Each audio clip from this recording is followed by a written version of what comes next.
السلام عليكم. عشر كان maanta jirka bini'aadamka waa sawirkaan ujeedaan ayaan idiin ku sharxi doonaa.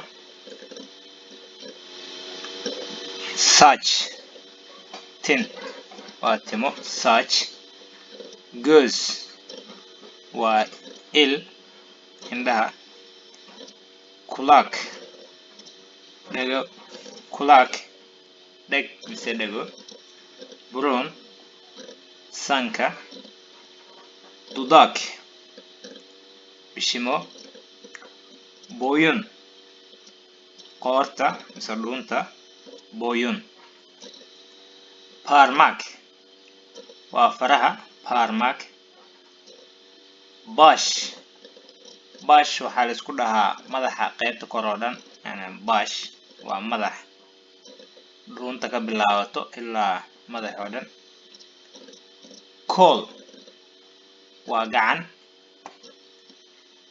el iyadana waa gacan,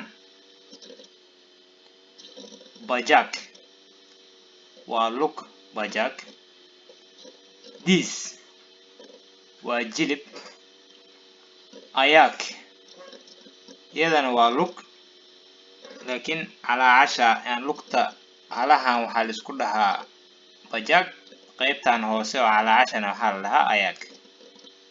waa mahadsantihiin, like iyo commentiga hilmaamina, waxa u baahantihiinna waa commentiga igu soo weydiin kartaan.